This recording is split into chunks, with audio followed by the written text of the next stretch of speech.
Mas Amam?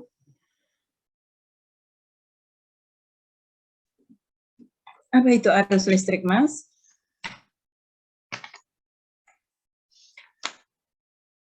Halo.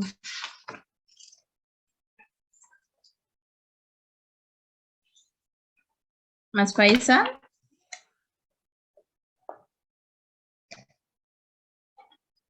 Nah, saya catat dulu. Mas Faisal, apa itu arus listrik, Mas? Tahu? Mas Ahmad Gifari? Nggak ada yang mau nilai tambahan semua nih, nggak ada yang jawab nih ya. Apa itu arus listrik, Mas? Mas Bahari? Ini Bu, gerakan muatan listrik. Gerakan muatan listrik. Kenapa muatan listrik itu bisa bergerak, Mas? Karena adanya beda potensial. Adanya beda potensial, gitu ya. Kalau dalam isolator bagaimana, Mas? Mas Bahari. Kalau di isolator ini muatannya nggak bergerak, diam di situ aja. Yang muatan apa sih sebenarnya yang bergerak itu, Mas? Mas Bahari. Muatan. Ya, Mas William, mungkin mau menambahkan? Yang di isolator, Bu. Muatan apa sih yang bergerak di situ? Muatan kan ada macam-macam tuh. Ada muatan positif, ada muatan negatif, ada yang tidak bermuatan. Nah, yang bergerak itu muatan apa, Mas? Muatan listrik, Bu. Muatan listrik. Iya, muatan listrik itu apa? Ya, Mas Stefano, silakan. Muatan negatif, Bu. Muatan negatif atau yang sering kita sebut apa, Mas Stefano? Elektron. Elektron, gitu ya. Kalau di isolator bagaimana, Mas Stefano?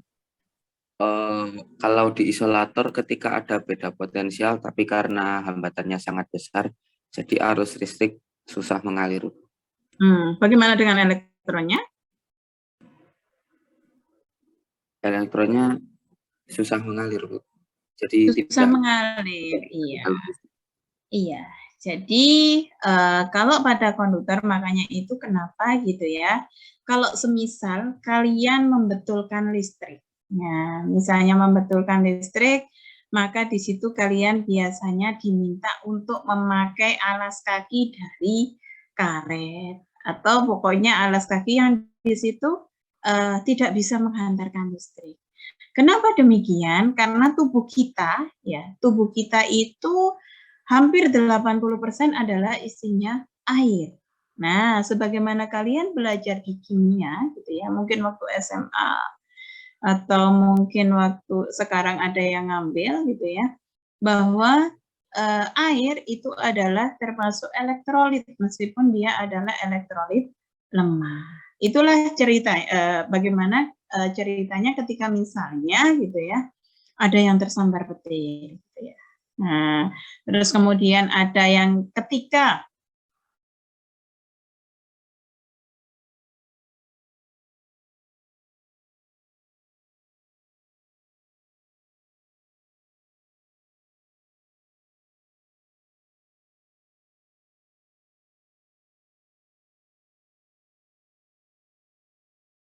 yang lalu yang saya dengar dari salah seorang teman ketika malam gitu ya, mencuci mobil, terus kemudian menginjak apa namanya kabel yang di situ terkelupas, akhirnya tersetrum sampai meninggal gitu ya. Nah, itu adalah apa namanya kenapa ketika kita itu harus berhati-hati terhadap arus listrik. Jadi ketika misalnya mau benahi apa, biasanya mesti kalau semisal kalian benahi ada tukang gitu ya, mesti nyari sandal dulu gitu ya, pakai sandal atau pakai sepatu. Sebenarnya itu untuk menghindari kalau semisal ada loncatan arus listrik gitu ya. Nah, apa saja nanti yang kita pelajari di sini? Jadi yang akan kita pelajari itu tentang bagaimana listrik itu mengalir gitu ya. Sebenarnya arus listrik itu apa sih gitu ya. Terus kemudian apa namanya, bagaimana gitu ya. Bagaimana kalau misalnya bahan itu konduktivitasnya tinggi atau resistivitasnya tinggi, bahan konduktor itu bagaimana. Terus kemudian kita nanti belajar lagi gitu ya. Seperti halnya yang kalian pelajari waktu SMA, mungkin lebih dalam nanti ya. Kita akan belajar tentang hukum Kirchhoff gitu ya.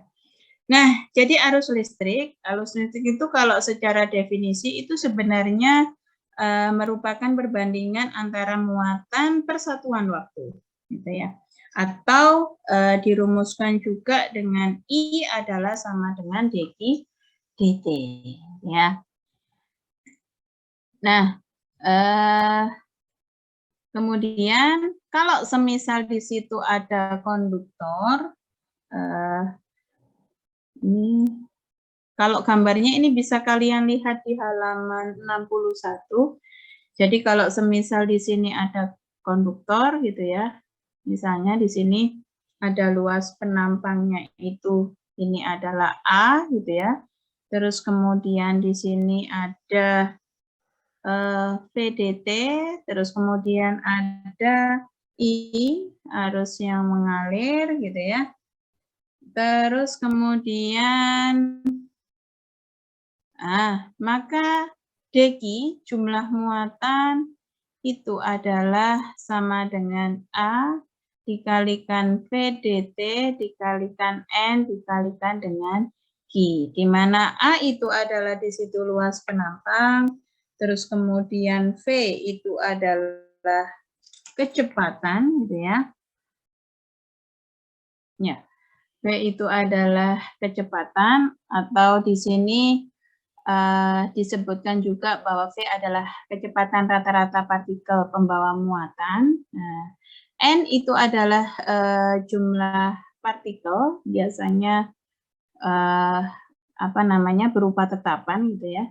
Sehingga kalau kita masukkan bahwa I adalah dq dt, kuat arus itu adalah sama dengan A, V, N, Q. Ini tinggal dibagi dengan dt ya, sehingga T-nya adalah hilang. Nah, maka kalau satuan muatan kolom, ya ini kolom, karena penemunya muatan itu Pak kolom. Nah, terus satuan waktu adalah sekon. Nah, penemunya arus ini ampere, maka ampere itu adalah sama dengan kolom per sekon.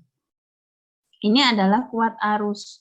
Ada juga yang dinamakan dengan J. J ini adalah rapat arus. Nah, rapat arus berarti di sini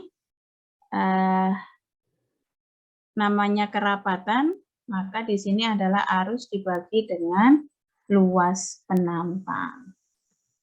Ini saya sedikit cerita tentang konduktivitas dan resistivitas. Kenapa ini sangat penting gitu ya?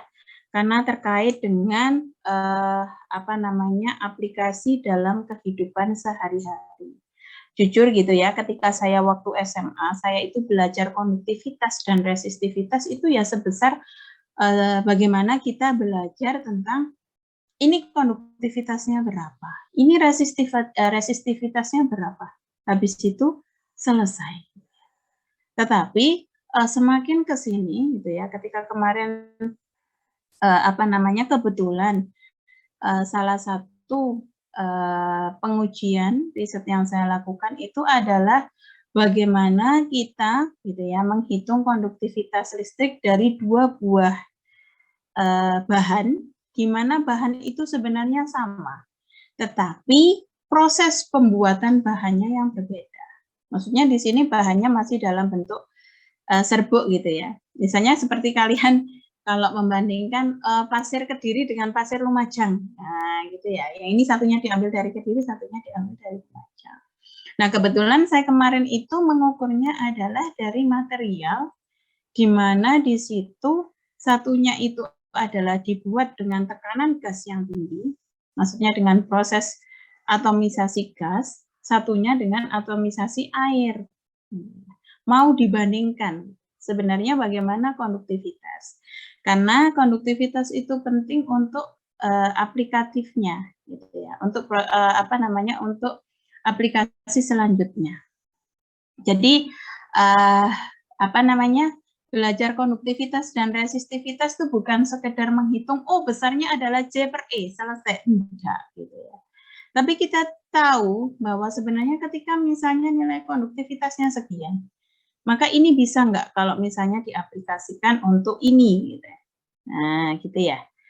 Nah, sifat-sifat fisis, konduktivitas, resistivitas, terus kemudian ada hubungannya enggak dengan sifat mekaniknya, terus bagaimana untuk pengaplikasian dalam sehari-hari. Kalau belajar itu rasanya seperti, oh ternyata seperti ini. Gitu ya. Jadi ketika dua buah bahan, ini sebenarnya asalnya sama, tapi proses pembuatan serbuknya yang berbeda. Satunya pakai yang istilahnya lebih mahal gitu ya, tapi dia hasilnya pasti bagus. Yang satunya lebih murah, murah banget malah ya, tetapi secara hasilnya ada beberapa impuritas atau ada beberapa pengotor atau ada beberapa hambatan gitu ya. Nah, dari situ kita akan tahu, oh ini nantinya misalnya ketika kita aplikasikan misalnya untuk dimasukkan ke dalam tubuh. Nah, kalau nilai konduktivitasnya sekian gitu, itu sebenarnya bagus nggak? Dia bisa toksik nggak?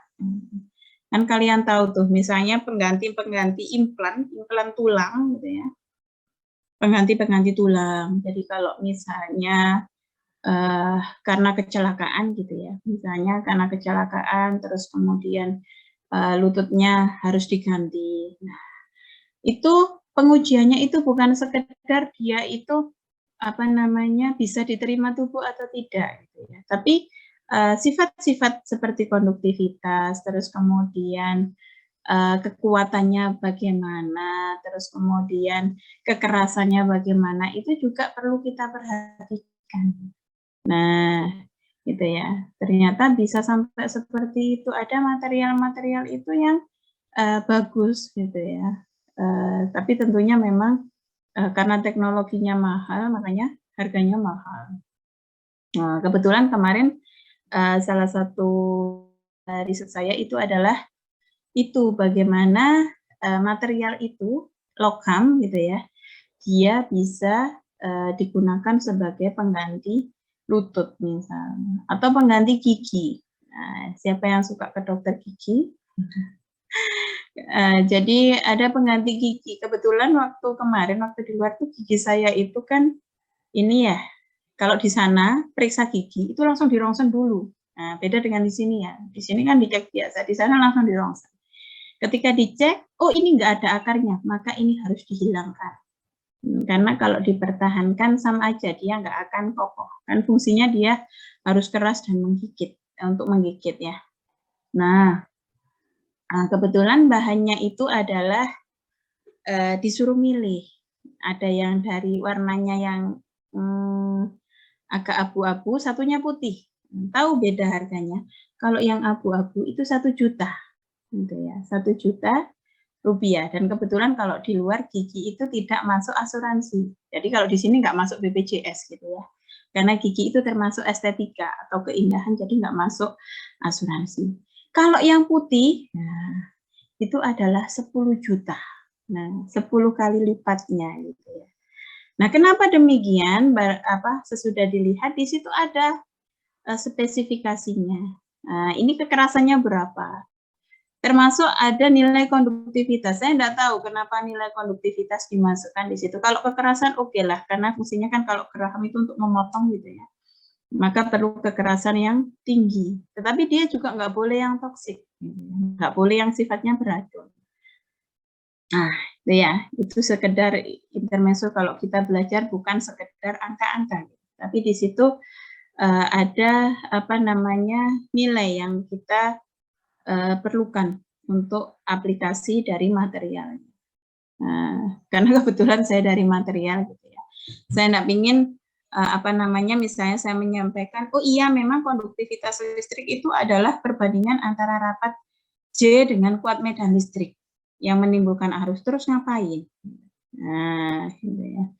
Kalau semisal kalian ingin tahu lebih banyak, kalian searching aja gitu ya di Science Direct, kalian cek aja conductivity gitu, conductivity, maka di situ akan muncul banyak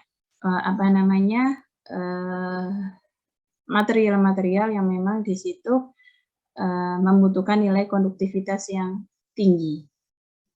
Jadi seperti superkonduktor. Nah, ketika kita mau membuat superkonduktor, nggak mungkin dong kita nggak mengukur berapa konduktivitasnya. Nah, ketika mengukur konduktivitas, kita tahu misalnya kita ukur dengan alat. Nah, ini nilai konduktivitasnya adalah tak hingga, karena dia namanya superkonduktor, dia ada pasangan kuprum. Nah, dia ada pasangan Cu di situ, sehingga menyebabkan nilai konduktivitasnya tak berhingga. Makanya dinamakan superkonduktor. Dengan alat keluar nilainya tak berhingga. Tetapi sebenarnya yang bekerja di alat itu apa sih? Nah, yang bekerja ya perumusan-perumusan ini. Delta adalah J sama dengan E. Di mana E kita tahu minus dV dt. Sehingga di sini kita dapatkan bahwa tahanan listrik R, nah, R itu adalah sama dengan L per delta A. Gitu ya. Jadi kalau kalian lihat di buku kalian, jadi kalau kita tahu ini kita belajar ini aplikatifnya untuk apa gitu ya, itu jadinya belajar itu nggak sekedar angka-angka gitu ya, tapi kita tahu oh ini sekian karena seperti ini. Nah, di mana kita tahu bahwa delta itu adalah sama dengan separuh. Nah, sehingga ini yang kalian dapatkan bahwa nilai resistivitas gitu ya, R itu sama dengan L delta A. Di mana ini R-nya itu adalah sama dengan L per separuh A. Ya, berarti ini R adalah sama dengan rho L. Nah, kebetulan saya pernah gitu ya menghitung bagaimana nilai dari resistivitas atau konduktivitas dari suatu material. Waktu itu saya mengambil pasir besi dari Lumajang gitu ya. Pasir besi dari Lumajang di situ kan mengandung Fe, mengandung besi. Otomatis dia biasanya sifatnya adalah konduktif. Maka untuk membuktikan apakah dia konduktif atau tidak pasir itu, maka saya menghitung konduktivitasnya. Ternyata dari alatnya nggak bisa langsung menghitung konduktivitas.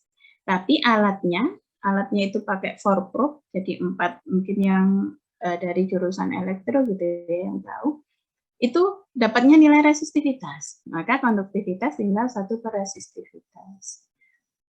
Alam kita itu kaya gitu ya. Jadi pasir besi, kalau kita pisahkan besinya, Fe, kita pisahkan dari yang lain, ini bisa dipakai sebagai aplikasinya untuk pesawat siluman. Loh kok bisa, Bu? Nah, pesawat siluman ini, kenapa dia bersifat pesawat siluman? Karena kalau besi dia akan bersifat magnetik. Nah, kalau dia bersifat magnetik, maka dia akan mengacaukan sinyal radar, sehingga dia tidak akan terdeteksi. Makanya dinamakan pesawat siluman. Gitu ya. Jadi dia berfungsi sebagai radar absorbing material, sebagai RAM dari pasir besi. Nah, jadi pasir besi Lumajang itu dipisahkan, diambil pakai magnet gitu ya. Nah, nanti dicek, benarkah nilai konduktivitasnya tinggi apa tidak. Nah, itu adalah aplikatif dari konduktivitas. Maksudnya ini sekedar cerita ketika kita mengukur sesuatu, gitu ya, bukan sekedar angka-angka, tapi kita tahu bahwa oh nilai konduktivitasnya itu sekian, itu harusnya masuk material yang konduktivitasnya bagus apa nih, gitu ya. Nah, jadi alam tuh manfaatnya banyak. Contohnya kemarin seperti Semeru gitu ya. Tahu nggak kalau abu Semeru itu adalah merupakan bahan kaca yang bagus. Kalian kan tahu ya, kalau abu yang keluar dari gunung berapi itu kan tajam. Nah, itu biasanya dipakai untuk kaca itu bagus. Jadi kita itu sebenarnya alamnya kaya, tinggal PR kalian. Dari jurusan manapun gitu ya. Ketika kalian nanti berhasil di bidang kalian gitu ya, maka kalian bisa menemukan hal-hal yang baru yang itu bisa memberi manfaat untuk kedepannya. Ya, ini hanya sekedar cerita gitu ya, untuk tambahan biar ternyata saat SMA saya belajar konduktivitas, resistivitas ya seperti ini, saat kuliah juga seperti ini. Nah, padahal tidak seperti itu gitu ya. Kalau kita bicara tentang aplikatif, tapi memang kita sebenarnya sukanya gitu. Jadi seperti halnya kalau misalnya dulu ketika ditanya, kenapa sih kita itu belajar kalkulus? Nanti kalau kerja itu dibuat apa? Ngitung integral lipat 3 itu buat apa? Ya, pernah nggak punya pertanyaan seperti itu? Ngapain sih kita itu ngitung integral lipat 2? Nah, secara aplikatifnya itu apa? Gitu.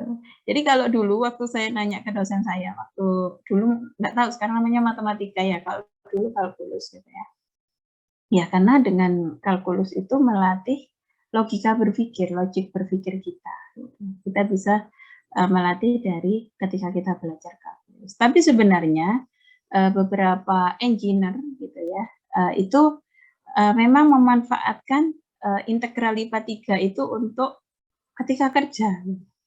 Ya meskipun saya nggak tahu untuk perhitungan yang bagaimana, karena menurut saya itu cukup rumit gitu ya. Nah, kalau hambatan yang kita hitung gitu ya, jadi hambatan yang kita hitung, nah, seperti hanya kalau dulu kalian belajar gelang warna gitu ya, digit pertama gitu ya, terus kemudian kalau hitam artinya 0, kalau coklat, oranye, dan seterusnya. Ya, Mas Jonathan, silakan. Ada yang ditanyakan? Waktunya sudah habis ya? Iya, Bu. Ada kuliah lagi ya? Maaf. Saya jadi kebanyakan cerita. Oke, terima kasih sudah diingatkan ya Mas. Nanti kita ketemu insya Allah hari Sabtu ya, untuk melanjutkan ini. Kita masuk ke contoh untuk kawat tembaga gitu ya. Terus kemudian kita lanjutkan dengan hukum Kirchhoff. Oke.